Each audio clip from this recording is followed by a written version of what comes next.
எல்லாருக்கும் வணக்கம். வீடியோ பார்த்துட்டு இருக்கிற நீங்கள் மற்றும் உங்கள் குடும்பத்தில் இருக்கிற அனைவரும் சந்தோஷமாக இருக்கணும்னு வேண்டிக்கிறேன். இன்றைக்கி பிரம்ம முகூர்த்த பூஜையோட 63வது நாள். வழக்கம்போல காலையில் 3:15 மணிக்கு எழுந்திரிச்சு குளிச்சுட்டு கோலம் போட்டு நேராக சாமி ரூம் கொண்டுட்டாங்க. சாமி படம் எல்லாத்துக்கும் பூவெல்லாம் எடுத்து வச்சு அலங்காரம் பண்ணேன். விளக்கேற்றத்துக்கு ரெடி பண்ணிவிட்டு பிரம்ம முகூர்த்த பூஜை ஆரம்பிச்சிட்டாங்க. இன்றைக்கி துருவ நட்சத்திரம் பற்றி அறிய ஒரு குட்டி கதைங்க.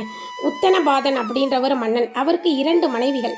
பெரிய மனைவி சுருசி, சின்ன மனைவி சுனீதி. இவங்களோட பெரியவங்களுக்கு உத்தமன்ற பையன் பிறந்தான்.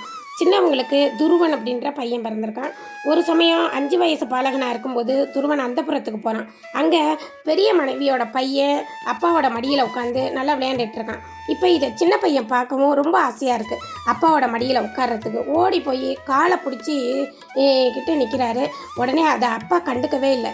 உடனே பெரிய மனைவி சொல்கிறாங்க, நீ அபாக்கியவதியோட பையன், உனக்கு இந்த அதிர்ஷ்டம் கிடையாது. பின்னாடி அரசனாகவும் பெரியவன் இவன் தான் ஆவான், உனக்கு அந்த பதவியும் கிடைக்காது அப்படின்னு சொல்லி ஏளனமாக பேசுகிறாங்க. உடனே குழந்தையாக இருந்தாலும் ரொம்ப மனசு கலங்கி போய் அம்மாட்ட நேராக போய் அழுகுறான். உடனே அம்மாட்ட நடந்ததை சொல்கிறான்.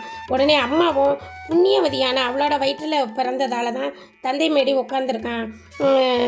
அதனால் நம்ம நீனும் நானும் அபாக்கியவதியாக இருக்கோம், அந்த ஒரு புண்ணிய பலன் நமக்கு இல்லை அப்படின்னு சொல்லி அவங்களும் வேதனை உரையிறாங்க. உடனே தன்னோட மகனை சொல்கிறாங்க, நீ சகல பாக்கியமும் பெற முயற்சி பண்ணணும், அப்படி நல்ல ஒரு குணவான இடத்துல சகல சம்பத்துகளும் சேரும் அப்படின்னு சொல்கிறாங்க. துருவனுக்கு புத்துணர்ச்சி வருது. உத்தமன் ராஜ்யத்தை பெறட்டோன்னா அதற்கு மேலான பதவியை பெறுவேன் அப்படின்னு சொல்லி அம்மாட்ட சொல்கிறாங்க. உங்களையும் நான் பாக்கியசாலியாக ஆக்குவேம்மா அப்படின்னு சொல்லிட்டு அம்மாட்ட அனுமதி பெற்று வெளியில் ஏறுறாரு. வீட்டை விட்டு வெளியில் போகிறாங்க. காடு மேடெல்லாம் அலையிறான் குட்டி பையன். அப்போ ஒரு வனத்தில் மான்தோல் தரித்த சப்த ரிஷிகளை பார்க்குறான். போய் வணங்குறான். வணங்கிட்டு தன்னுடைய கஷ்டத்தை பற்றி எடுத்து சொல்கிறான். 5 வயசு பாலகன் பெற வேண்டியது ஒன்றுமே இல்லை. பெற்றோரோட தயவில் வளர வேண்டிய நீ இவ்வளவு கஷ்டப்படுற, இருந்தாலும் மாட்டாந்தாயோட துன்புறுத்தலால் இந்த முடிவுக்கு வந்திருக்கிற. சிறிய வயதுனாலும் முகக்கலையோட அறிவு தீட்சணியமாக இருக்கிறத பார்த்து எல்லாரும் வியந்து போகிறாங்க. முனிவர்களுக்கு என்ன வழி செய்கிறதுனே தெரியல. ஆனால் அவன் விரும்புவது என்னன்னு கேட்குறப்ப துருவன் சொல்கிறான், தேசமோ எந்த ஒரு பொருள் மேலேயோ எனக்கு ஆசை இல்லை, அதை பற்றி உயர விரும்பலை.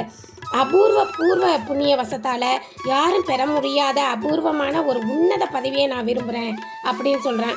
அதை நீங்கள் தான் அடையிறதுக்கு வழி சொல்லணும் அப்படின்னு சொல்லி வேண்டிக்கிறான். சப்த ரிஷிகள் ஒவ்வொருத்தரும் வழிமுறையை சொல்கிறாங்க. உலக நாயகனான நாராயணனை தியானித்து அவரோட அனுகிரகத்தால் நூதனமான உயர்ந்த ஸ்தானத்தை பெறலாம் அப்படின்னு சொல்லி சொல்கிறாங்க. அவரை தியானிக்கிறதுக்கான மந்திரத்தை எல்லாம் எல்லாரும் சொல்லித்தராங்க. அவனும் அதை கற்றுக்கிறான். இப்போ துருவன் சப்த ரிஷிகள்கிட்ட ஆசி பெற்று யமுனை நதி கரையில் மதுவனத்துக்கு போய் விஷ்ணுவை நோக்கி தியானத்தில் இருக்கான்.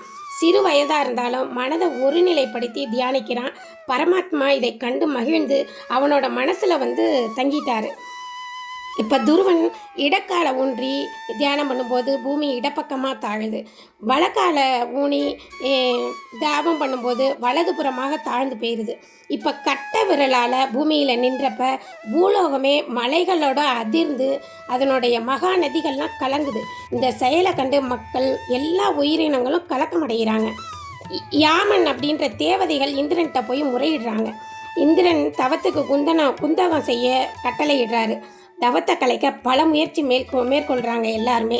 அதாவது சுனிதி அவங்க அம்மாவோட வடிவம் தாங்கி இந்த அபாயம் தரக்கூடிய வரத்தை வேணாம், தவம் வேணாம், கலைச்சிடணும், நீ கண்ணை திறக்கலை அப்படின்னா நான் என் உயிரையே மாற்றிக்குவேன் அப்படின்னு சொல்லி பார்க்குறாங்க.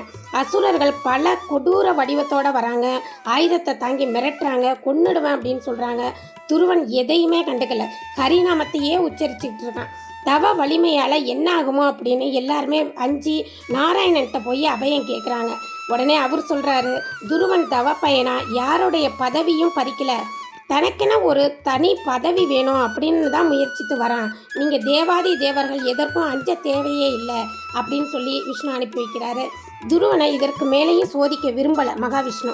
அதனால் சங்கு சக்கரம் கதை பஞ்சாயிரத்தோடு திவ்ய தரிசனம் தராரு. துருவன் மெய் சிலிர்த்து சாஷ்டாங்கமாக வணங்குறான். பகவான் கேட்குறாரு, வேண்டும் வரத்தை கேள் அப்படின்னு.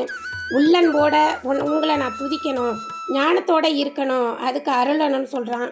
உடனே நாராயணன் சொல்கிறாரு, நீ என்னை தரிசிச்சுட்டு அப்போவே உனக்கு ஞானம் வந்துருச்சு, இருந்தாலும் என்ன தவம் வேணும் வரம் வேணுமோ கேளு அப்படின்றாங்க.